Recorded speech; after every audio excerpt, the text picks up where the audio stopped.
Hello everyone, நான் Madan Gowri and hello my dear MG squad. Mojtaba காமெனே இந்த பேரை ஞாபகம் வச்சுக்கோங்க. ஏன்னா வரக்கூடிய நாட்கள்ல இவரை பத்தி நம்ம அதிகமா கேள்விப்பட போறோம். காரணம் என்ன அப்படின்னு பார்த்தீங்கன்னா, இந்த 56 இயர் ஓல்டு லீடர் தான் இப்போ ஈரானோட புது சுப்ரீம் லீடரா அனௌன்ஸ் பண்ணப்பட்டிருக்காரு. இவர் யாருன்னா இப்போ இறந்தார்ல ஒரு 1 வீக் முன்னாடி அலி காமெனே இறந்தாங்க. அவரோட பையன் தான் வந்து இந்த மோஜ்தபா காமெனே. இவர் வந்த உடனே இஸ்ரேல் என்ன சொல்லியிருக்குன்னா, நாங்க அவரை மார்க் போட்டோம், அவரையும் நாங்க காலி பண்ண போறோம் அப்படின்னு சொல்லிட்டு இஸ்ரேல் சொல்லியிருக்குது. அமெரிக்காவுமே வந்து இன்னமும் ஒரு ட்ரம்ப் வந்து இன்னமும் ஒரு ஸ்ட்ராங்கான ஒரு வேர்டிங்ஸ்ல என்ன சொல்லியிருக்காருன்னு பார்த்தீங்கன்னா, அவர் வந்து ஒரு லைட் வெயிட், நாங்க வந்து அவர் அக்செப்ட் பண்ணல, ரொம்ப நாள் அவர் உயிரோட இருக்க மாட்டாரு அப்படின்னு சொல்லிட்டு ட்ரம்ப்பும் பேசியிருக்காரு. இன்னைக்கு வீடியோ நம்ம என்ன பார்க்க போறோம் அப்படின்னு பார்த்தீங்கன்னா, Iran is not giving up. World லெவல்ல நிறைய பேர் இந்த போர் ஆரம்பிக்கிறப்ப என்ன நினைச்சாங்கன்னா, அமெரிக்கா வந்து ஒரு மிகப்பெரிய தாக்குதலை நடத்திட்டு இருக்காங்க. அமெரிக்கா வந்து அவங்களோட ஃபுல் மைட்டோட ஒரு கண்ட்ரி அடிச்சதே கிடையாது. வரலாற்றுல வந்து ரீசன்ட் டைம்ஸ்ல நம்ம பார்க்கவே முடியாது. ரொம்ப வருஷத்துக்கு முன்னாடி வேணா இருக்கும். அமெரிக்கா அவங்களோட ஃபுல் பவரை யூஸ் பண்ணி ஒரு கண்ட்ரி அடிச்சது இல்ல. ரீசெண்டா கூட வெனிசுவேலாக்குள்ள உள்ள போய் அங்க இருக்கக்கூடிய ஹெட்டை மட்டும் தூக்கிட்டு வந்துட்டாங்க, பிரசிடென்ட் மட்டும் தூக்கிட்டு வந்துட்டாங்க. அவ்வளோ பெரிய மைட், அவ்வளவுதான். அமெரிக்கா வந்தா அடிச்சு தள்ளிடுவாங்க, ஊதி தள்ளிடுவாங்க அப்படி இப்படின்னு சொல்லிட்டு இருந்தா, அமெரிக்கா இஸ்ரேல்னு ரெண்டு பேரும் சேர்ந்து, அதாவது வேர்ல்டுலயே ஸ்மார்ட்டஸ்ட் இன்டெலிஜென்ஸ் சிஸ்டம் வச்சிருக்கவங்க, ஸ்பை நெட்வொர்க் வச்சிருக்கவங்க அப்படின்னு சொல்லப்படக்கூடிய இஸ்ரேலும், உலகத்திலேயே மிகப்பெரிய பணக்கார கண்ட்ரி, அவங்க கிட்ட இல்லாத ஆயுதமே கிடையாது அப்படின்னு சொல்லப்படக்கூடிய அமெரிக்காவும், ரெண்டு பேரும் சேர்ந்து ஈரானுக்கு லிட்டரலா நரகத்தை கொடுக்கிறதுக்கு என்னென்ன வேலை பார்க்க முடியுமோ பண்ணிட்டு இருக்காங்க. ஆனா இவ்வளோத்தையும் மீறி Iran is standing very very strong. அந்த லீடர்ஷிப் வந்து இன்னும் நின்னுட்டு இருக்காங்க. அது ரொம்ப ஆச்சரியமா இருக்குது. அதுல இன்னும் ஆச்சரியப்படக்கூடிய வைக்கிற விஷயம் என்னன்னு பாத்தீங்கன்னா, அவரோட பையனே வந்து இப்போ அந்த பதவி எடுத்திருக்கிறது. லிட்டரலா இப்போ ஈரான்ல இருக்கிறதுலே ஆபத்தான பதவி எதுனா இதுதான். ஏன்னா அங்க யார் வந்தாலும் நாங்க அடிப்போம் அப்படின்னு சொல்லிட்டு உலகத்திலே இருக்கக்கூடிய மோஸ்ட் பவர்ஃபுல் ராணுவமும், உலகத்திலே இருக்கக்கூடிய மோஸ்ட் பவர்ஃபுல் இன்டெலிஜென்ஸ் நெட்வொர்க்கும் சொல்லியிருக்காங்க. அவங்க ரெண்டு பேரையும் எதிர்த்து இப்போ மோஜ்தபா காமெனே வந்திருக்காருல. இவர் வந்ததுக்கு எக்ஸாக்ட்டா இருக்கிற ரியாக்ஷனை சொல்றதுக்கு முன்னாடி, இவர் எத்தனாவது சுப்ரீம் லீடர் ஃபார் ஈரான்ங்கிறத சொல்லிட்டு, சுப்ரீம் லீடர் வந்து எவ்வளவு முக்கியமான ஒரு பதவிங்கிறத நான் சொல்றேன். ஈரான்ல there is கவர்மெண்ட், ஓகேவா? நம்ம ஊர்ல இருக்கிற மாதிரி இப்போ பிரைம் மினிஸ்டர், சீஃப் மினிஸ்டர் இந்த மாதிரி ஒரு கவர்மெண்ட் சிஸ்டம் இருக்குது. அதே மாதிரி ஐஆர்ஜிசி அப்படின்னு சொல்லுவாங்க. இந்த ஈரானோட ஆர்மி, அது வந்து ஆர்மி வந்து தனியா ஒரு சிஸ்டம், ஓகேவா? நம்ம ஊர்ல வந்து எல்லாமே பிரைம் மினிஸ்டர், பிரசிடென்ட்க்கு கீழ வருவாங்க. அங்க அப்படி கிடையாது. அங்க வந்து கவர்மெண்ட் தனியா இருக்கும். ராணுவம் வந்து ஒரு கம்ப்ளீட் டிபார்ட்மெண்ட். அவங்க வந்து யாருக்கும் ஆன்சரபிள்லாம் கிடையாது. அவங்க ஒரு இண்டிபெண்டன்ட் டிபார்ட்மெண்ட். பட் இவங்க ரெண்டு பேரும் ஆன்சர் பண்றது போக மூணாவதா ஒரு டிபார்ட்மெண்ட் இருக்குது. இவங்க ஏதாவது கவர்மெண்ட் வந்து நம்ம normal prime minister, president system ஒன்னு இருக்குது. அதே மாதிரி வந்து ஆர்மி சிஸ்டம் இருக்குது. மூணாவதா ரிலீஜியஸ் சிஸ்டம் வேற இருக்குது. மத போதகர்கள் இருப்பாங்க. அந்த ரிலீஜியஸ் லீடர்ஸுமே வந்து ஒரு முக்கியமான ஒரு சிஸ்டம். சோ மூணு சிஸ்டம் இருக்குது. இந்த மூணு சிஸ்டமுக்கும் ஒரு தலைவர் இருக்காரு, ஓகேவா? அந்த சிஸ்டமே வந்து மத்த கண்ட்ரிலாம் கிடையாது. அதான் நான் வந்து அவர் அலி காமெனே அவங்க இறந்தப்போமே நான் இன்ஸ்டாகிராம்ல ஒரு ஷார்ட்ஸ்ல ஒரு ரீல்ஸ்ல போட்டிருந்தேன். அப்படி ஒரு போஸ்டே இந்தியால கிடையாது. நீங்க யோசிச்சு பாருங்களேன். Indian army, Indian prime minister, அப்புறம் வந்து இந்தியால இருக்கக்கூடிய எல்லா மத தலைவர்களும் ஒருத்தருக்கு இன்னும் ரிப்போர்ட் பண்ணனும்னா அது எவ்வளவு பெரிய ஒரு பதவியா இருக்கணும். அப்படி ஒரு சிஸ்டமே நம்ம கிட்ட கிடையாது. வேர்ல்டுல நிறைய கண்ட்ரீஸ்ல கிடையாது. பட் அப்படி ஒரு சுப்ரீம் லீடர் தான் வந்து இவ்வளவு முக்கியமான ஒரு பதவி. இதுவரைக்கும் மொத்தமே 2 சுப்ரீம் லீடர்ஸ் தான் இருந்திருக்காங்க. ஒன்னு கோமேனி அப்படின்னு சொல்லப்படக்கூடிய ஒருத்தவர் 10 வருஷம் 1979ல இருந்து 1989 இருந்திருக்காரு. அதுக்கப்புறம் தான் அலி காமெனே அப்படிங்கிறவங்க வந்திருக்காங்க 1989ல இருந்து 2026க்கு. இப்போ அவங்க இறந்து கொஞ்ச நாள்ல அவரோட பையன் வந்து மோஜ்தபா காமெனே வந்து 2026ல இப்போ வந்திருக்காங்க. இதுல நம்ம கவனிக்க வேண்டிய விஷயம் என்னன்னு பாத்தீங்கன்னா, இஸ்லாமிக் ரெவல்யூஷன் அங்க நடந்து அவங்க வந்து அங்க இருக்கக்கூடிய கவர்மெண்ட் தூக்கி போடுறப்போ, அதாவது ருஹோல்லா கோமெனே, அந்த நான் 1979ல இருந்து 1989 நான் சொன்னேன்ல, அங்க இருந்த ஒரு சிஸ்டமை தூக்கி போட்டுட்டு தான் இவங்க ஆட்சிக்கு வராங்க, ஓகேவா? அதுக்கப்புறம் தான் அலி காமெனே இருக்காங்க. இப்போ அவரோட பையன் வந்திருக்காங்க. அவங்க வர்றப்ப அவங்க என்ன சொன்னாங்கன்னா, வம்சாவளியா வந்து யாருமே பவர்ல இருக்கக்கூடாது.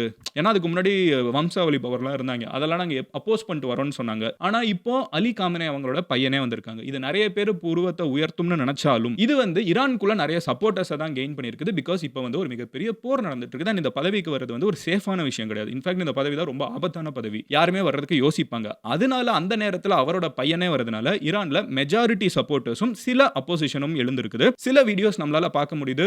மோஜ்தபா காமெனேக்கு வந்து இது இருக்கக்கூடாது, அவர் வந்து இந்த பதவியில் இருக்கக்கூடாது, அவர் இந்த உலகத்திலே இருக்கக்கூடாது அப்படின்னு சொல்லக்கூடிய சில ப்ரொட்டஸ்ட் இருந்தாலும் மெஜாரிட்டி ஈரானியன்ஸ் வந்து இவருக்கு பின்னாடி அலைனாராங்கன்னு தெரியுது. ஆல்ரெடி நான் சொன்னேன்ல, இந்த 3 சிஸ்டம் இருக்குது. முதல்ல வந்து ரிலீஜியஸ் லீடர்ஸ் இருக்காங்க. அதுக்கப்புறம் வந்து ஆர்மி இருக்குது. மொத்த ஈரானோட ஆர்மி ஹெட்ஸ் இருக்காங்க. இருக்காங்க, அது மாதிரி கவர்மெண்ட் இருக்குது. இந்த 3 பேருமே நேத்திக்கு அன்னைக்கு மொஜ்தபா காமெனி கிட்ட வந்து அவங்களோட நம்பிக்கையை வந்து சொல்லியிருக்காங்க. இவங்க தான் இனிமேல் தலைவரா இருக்கணுங்கிறதையும் அக்செப்ட் பண்ணியிருக்காங்க. இதுக்கு இமிடியேட்டா எல்லா சைட்லேருந்தும் ரியாக்ஷன் வந்திருக்குது. யார்கிட்ட இருந்து மெயினான ரியாக்ஷன்ஸ் நம்ம கவனிக்கணும்னா, உலகத்தில் இருக்கக்கூடிய 2 மிகப்பெரிய சூப்பர் பவர்ஸ். ஒன்னு அமெரிக்கா. ட்ரம்ப் என்ன சொல்லியிருக்காங்கன்னு பார்த்தீங்கன்னா, ட்ரம்ப் வந்து he is an unacceptable choice. அவரை நாங்க ஏத்துக்க மாட்டோம். அண்ட் அவர் ஒரு லைட் வெயிட் தான். அவர் ரொம்ப நாளுக்கு அங்க இருக்க மாட்டாரு. எங்களோட அப்ரூவல் இல்லங்கிறதுனால அவர் ரொம்ப நாளுக்கு அங்க இருக்க மாட்டாரு அப்படின்னு சொல்லியிருக்காரு. பேசிக்கா என்ன சொல்றாங்கன்னு பார்த்தீங்கன்னா, அவங்களோட அப்பாவுக்கு வந்து எவ்வளவு பெரிய ஒரு கோரமான முடிவு ஏற்பட்டுச்சோ அதே மாதிரி ஒரு கோரமான முடிவு அவங்க பையனுக்கும் கொடுப்பேன்னு சொல்லிட்டு ட்ரம்ப் வந்து பேசியிருக்காரு. At the same time Israel என்ன சொல்லியிருக்காங்கன்னு பார்த்தீங்கன்னா, ஆல்ரெடி இஸ்ரேல் வந்து அவரை வந்து ஒரு பொட்டன்ஷியல் மிலிட்டரி டார்கெட்டா மார்க் பண்ணி வச்சுட்டாங்க. அவர் வந்து அமைதியா பேச போறாரா, ஈரானை வந்து இந்த போர்ல இருந்து நிறுத்த போறாரா அப்படின்லாம் தெரியாது. பட் ஆல்ரெடி இஸ்ரேல் வந்து அவரை வந்து மார்க் பண்ணி வச்சிருக்காங்க அப்படிங்கிறது இஸ்ரேல் சைட்ல இருந்து இன்ஃபர்மேஷன் வருது. ஆனா ரஷ்யா என்ன சொல்றாங்க? Russia is supporting Iran. Russia is supporting Mojtaba Khamenei. Russia என்ன சொல்லியிருக்காங்க? விளாடிமிர் புட்டினே என்ன சொல்லியிருக்காங்கன்னு பார்த்தீங்கன்னா, ரஷ்யாவுக்கும் ஈரானுக்கும் இருக்கிற ரிலேஷன்ஷிப்பும் நட்பும் வந்து 1% கூட கம்மியாக போறது கிடையாது. இன்ஃபேக்ட் நம்ம வந்து இது இன்னும் மேம்படுத்தணும். Russia is standing with Iran அப்படின்னு மட்டும் சொன்னது இல்லாம அன்வேவரிங் சப்போர்ட், அதாவது எந்த கேள்வியும் இல்லாம எங்களோட முழு சப்போர்ட்டை வந்து ஈரானுக்கும் ஈரானோட புதிய தலைவரான மொஜ்தபா காமெனிக்கும் கொடுக்குறோம் அப்படின்னு சொல்லிட்டு ரஷ்யா சொல்லியிருக்காங்க. ரஷ்யாவோட சப்போர்ட் வந்து ரொம்ப முக்கியம் இந்த மொத்த சிச்சுவேஷன்லயே. பிகாஸ் அமெரிக்கா ஒரு சைடு டீம் போயிட்டாங்க, இஸ்ரேல் அவங்க கூட நிக்கிறாங்க, மொத்த கல்ஃப் கண்ட்ரீஸும் வேடிக்கை பார்த்துட்டு இருக்காங்க. இன்ஃபேக்ட் அவங்க இடத்தையே கூட வந்து அமெரிக்காவுக்கும் இஸ்ரேலுக்கும் கொடுத்துட்டு இருக்காங்க, இஸ்ரேலுக்கு அமெரிக்காவுக்கு கொடுத்துட்டு இருக்காங்க. இந்த நேரத்தில் ஈரானுக்கு சப்போர்ட் பண்றதுக்கு யார் தான் வருவாங்கன்னு பாத்தீங்கன்னா, சைனா வந்து ஓரளவுக்கு இது நடந்திருக்க கூடாதுன்னு சொன்னாங்க. இந்தியா வந்து அவங்களோட தலைவர் அலி காமெனி இறந்ததுக்கு வந்து துக்கத்தை அனுசரிச்சாங்க, அது அவங்க கிட்டயும் பாஸ் பண்ணோம். ஸோ இந்தியாவும் சைனாவும் ஒரு நியூட்ரல் ஸ்டாண்ட் எடுத்துருச்சு. எப்பவும் சொல்ற அதே ஸ்டாண்ட் தான், போர் இருக்கக்கூடாதுப்பா, எதுக்குப்பா இந்த தேவையில்லாத வேலைன்னு இதை சொன்னோம். இதையே யாருமே சொல்லல, அதையே இந்தியா சைனா தான் சொல்லி இருக்குது. So neutral. சோ அப்ப இஸ்ரேலுக்கு சப்போர்ட் அமெரிக்கா, மீதி பெரிய 2 கண்ட்ரி இந்தியா சைனா வந்து நியூட்ரலா இருக்குது.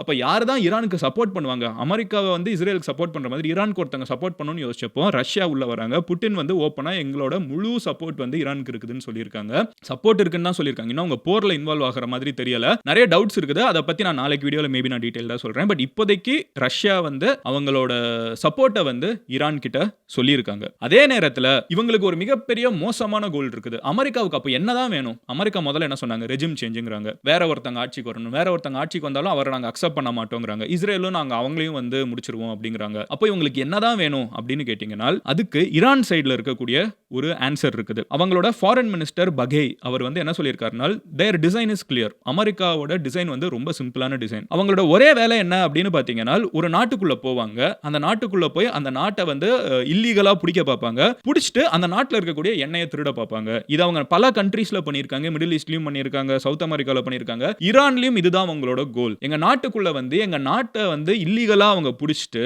நாட்டில் வந்து ஒரு பெரிய பகுதி அமெரிக்காவோட கண்ட்ரோலுக்குள்ள கொண்டு போயிட்டு அந்த கண்ட்ரோல் இருக்கிற பகுதியில் எண்ணெய் கிணறு இருக்கிறத வச்சுட்டு இது எங்களோட தார்மீக உரிமை, இங்க இருக்கிற எண்ணெயை நாங்க எடுத்துப்போம்னு சொல்லிட்டு எண்ணெயை கண்ட்ரோல் பண்றதுக்கு, ஆயில திருடுறதுக்கு தான் அமெரிக்கா வந்து இவ்வளவு பெரிய ஒரு நல்ல வேஷம் போட்டு எங்க நாட்டுக்குள்ள வந்துட்டு இருக்குது. அமெரிக்காவோட ஒரே கோல் இங்க இருக்கிற எண்ணெயை திருடுறது தான் அப்படின்னு சொல்லிட்டு மிஸ்டர் பாகே ஈரானோட ஃபாரின் மினிஸ்டர் சொல்லியிருக்காங்க. அது கூடவே அவர் என்ன சொல்றாருன்னு பாத்தீங்கன்னா, திஸ் அப்ஜெக்டிவ் இஸ் டு எங்க நாட்டோட ஒருமைப்பாட்டையும் எங்க நாட்டோட தனிப்பட்ட உரிமைகளையும் பாதிக்கிறதே அவங்களோட ஒரே கோலா இருக்குது. எங்களை தோற்கடிச்சு எங்களோட மக்களையும் தோற்கடிச்சு ஒரு பேசிக் மனிதாபிமானம் கூட இல்லாம எங்க மனுஷங்களை வந்து இவங்க ட்ரீட் பண்ணுவாங்க. ஜஸ்ட் இவங்க சம்பாதிக்கிறதுக்கும் எண்ணெயை திருடுறதுக்கும்காக ஈரான் மேல அவங்க சொல்லக்கூடிய பல காரணங்கள், இந்த அணு ஆயுதம் இருக்குன்னு சொல்றதா இருக்கட்டும், பிரச்சனை இருக்குன்னு சொல்றதா இருக்கட்டும், எல்லாமே ஒரு மாஸ்க் தான். கடைசியில் ஈரான்ல இருக்கிற எண்ணெயை வந்து திருடுறதுக்கு தான் அமெரிக்கா இவ்வளவு பெரிய ஸ்கெட்சை போட்டுட்டு இருக்கு. அதுக்கு இஸ்ரேல் உடந்தையா இருக்குது அப்படின்னு சொல்லிட்டு மிஸ்டர் பாகே வந்து சொல்லியிருக்காங்க. அதுக்கு அவங்க என்ன சொல்றாங்கன்னு பாத்தீங்கன்னா, இந்த போருக்கு வந்து நாங்க இன்ட்ரெஸ்ட் எடுத்து வரல, இந்த போர் நாங்க நடத்தணும்னு வரல, பட் நாங்க காப்பாற்றப்படணும். இந்த போர் இல்லைன்னா அமெரிக்கா எங்களை கண்ட்ரோல் பண்ணுவாங்க, அமெரிக்கா எங்களை ஆட்சி செய்ய ஆரம்பிச்சிருவாங்க, அமெரிக்கா வந்து லிட்டரலா எங்க எண்ணெயை திருட ஆரம்பிச்சிருவாங்க. எங்களோட வாழ்வாதாரத்துக்கும் எங்களோட சர்வைவல்காகவும் இந்த போர் வந்து நாங்க பண்ண வேண்டிய கட்டாயத்துக்கு தள்ளப்பட்டிருக்கோம், அதனால தான் இந்த போர்ல இன்வால்வ் ஆயிருக்கும் அப்படின்னு சொல்லிட்டு அவர் அனௌன்ஸ் பண்ணியிருக்காரு. இதே மாதிரி நேத்திக்கு நைட் என்ன நடந்திருக்கு அப்படின்னு பாத்தீங்கன்னா, நான் நேத்திக்கு வீடியோ பார்க்காதவங்க பாத்துருங்க. பிகாஸ் அதுல நான் ரொம்ப டீடைலா பிளாக் ரெயின் பத்தி பேசியிருந்தேன், பிளாக் ஆயில் ரெயின். அது என்னன்னு தெரியாதவங்களுக்கு நான் சொல்றேன். யூஎஸ்ல யூஎஸும் இஸ்ரேலும் சேர்ந்து, எஸ்பெஷலி இஸ்ரேல், இது வந்து யூஎஸ்ஏ வந்து ரொம்ப ஷாக் ஆயிட்டாங்க. அவங்க இப்படி ஒன்று இஸ்ரேல் பண்ணுவாங்கன்னு எதிர்பார்க்கலங்கிறாங்க. இஸ்ரேல் வந்து டெஹரான்ல, ஈரானோட கேபிட்டல்ல இருக்கக்கூடிய நிறைய எண்ணெய் கிணறுகளை வந்து தாக்குதல் பண்ணி மிக மிகப்பெரிய தீயை உண்டாக்கி அந்த எண்ணெய் வந்து நிறைய வானத்துக்கு போய் கிளவுட்ஸை ஃபார்ம் பண்ணி அதுவே மழையா திரும்பி பெஞ்சு ஊரு ஃபுல்லா வந்து பெட்ரோல் மழை பெஞ்சா என்ன ஆகும், எவனுக்கு நல்லது? அப்படி மழை கருப்பு கலர்ல ஊரு ஃபுல்லா மழை பெஞ்சிட்டு இருக்குது. ஓகேவா? ஊரு ஃபுல்லா பாத்தீங்கன்னா கிளவுட்ஸ், சூரிய வெளிச்சமே தரையப்பட முடியாத அளவுக்கு டெய்லி நைட் வந்து அங்க இருக்கக்கூடிய பெட்ரோல் கிணறுகளை போட்டு அழிச்சிட்டு இருக்காங்க இஸ்ரேல். ஓகேவா? இதுக்கு வந்து அமெரிக்கா வந்து ரியாக்ட் பண்ணது கரெக்ட் தான். ஏன்னா அமெரிக்கா என்ன சொல்றாங்கன்னா, நாங்களே இது ஆசைப்படலன்னு. புரியுது. அமெரிக்கா வந்து என்ன பண்ணுவாங்கன்னு ஈரானியன் ஹெட் சொல்றாங்கன்னா, எண்ணெயை திருடுவாங்கன்னு தானே சொல்றாங்க. அப்ப அமெரிக்கா வந்து அதை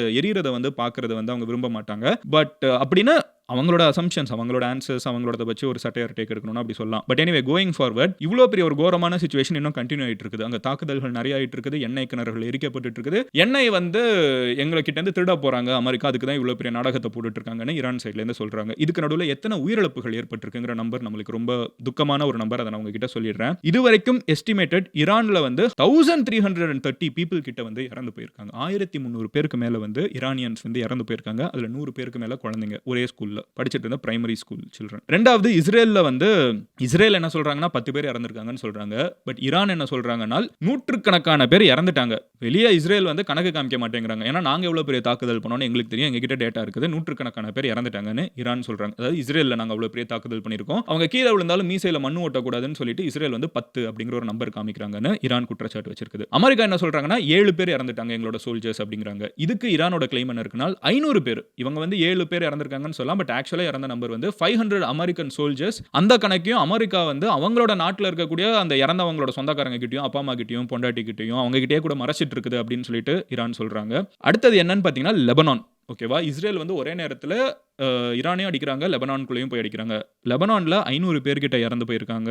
கல்ஃப் ரீஜன்ல இந்த குவைத், பஹ்ரைன், துபாய், அபுதாபி இங்கெல்லாம் வந்து 20 பீப்புள் கிட்ட இறந்திருப்பாங்க அப்படின்னு சொல்லப்படுது. மொத்தமா இந்த போரோட உயிர் எண்ணிக்கை இதை விட எப்படி பார்த்தாலும் அதிகமாக தான் இருக்கும். ஆனா அந்த லீஸ்ட் நம்பரே பார்த்தீங்கன்னா அமெரிக்காவோட நம்பர்ஸ், இஸ்ரேலோட நம்பர்ஸை நம்ம கன்சிடர் பண்ணணும்னா 1800 கிட்ட. ஈரானோட நம்பர்ஸ் அவங்க சொல்ற மாதிரி இஸ்ரேல்ல மிகப்பெரிய தாக்குதல் நடந்து நிறைய பேர் இறந்துட்டாங்கன்னு, அமெரிக்கால மிகப்பெரிய நூற்றுக்கணக்கான சோல்ஜர்ஸ் இவங்க வந்து தாக்குதல் நடத்தியிருக்காங்கிறத நம்பினாலும் நம்பர்ஸ் வந்து 2100 தாண்டி போயிட்டு இருக்குது. ஸோ எப்படி பார்த்தீங்கன்னாலும் கிட்டத்தட்ட 1800ல இருந்து 2100க்குள்ள தான் வந்து இறந்தவங்களோட எண்ணிக்கை இருக்குது. இத்தனை ஆயிரம் உயிர்கள் போயிட்டு இருக்கிறத நம்ம சேனல்ல என்னைக்குமே நம்ம வந்து அதை துக்கத்தை அனுசரிக்கிறத தவிர என்ன சொல்றதுன்னு தெரியல. ஹோப்ஃபுல்லி இதில் இன்வால்வ் ஆயிருக்கக்கூடிய முக்கியமான டெசிஷன்ஸ் எடுக்கிறவங்களுக்கும் இந்த ஒரு கில்ட் வந்து இவ்வளோ உயிர்கள் போகுதுங்கிறத ரியலைஸ் பண்ணி இந்த போரை சீக்கிரமாக நிறுத்தினா நல்லா இருக்கும். மீன்வைல் உங்கள் ஃப்ரெண்ட்ஸ் யார் யாருக்கு இந்த வீடியோ தேவைப்படும், இந்த டேட்டா நம்ம இன்னைக்கு பேசினது தேவைப்படும் நினைக்கிறீங்களா, உங்ககிட்ட இந்த வீடியோ ஷேர் பண்ணுங்க. நான் டெய்லி போஸ்ட் பண்ற வீடியோவை பார்க்கறதுக்கு இந்த சேனலை சப்ஸ்கிரைப் பண்ணுங்க. நான் டெய்லி நைட்டு இந்த போரில் என்ன நடந்துட்டு இருக்குங்கிறத அப்டேட் பண்ணிட்டே இருக்கேன். பட் யூடியூப் உங்ககிட்ட வந்து காமிக்கணும்னா நீங்க சப்ஸ்கிரைப் பண்ணீங்கன்னா தான் அது நடக்கும். I'll see you tomorrow. Love you all. Take care. Bye. Take care.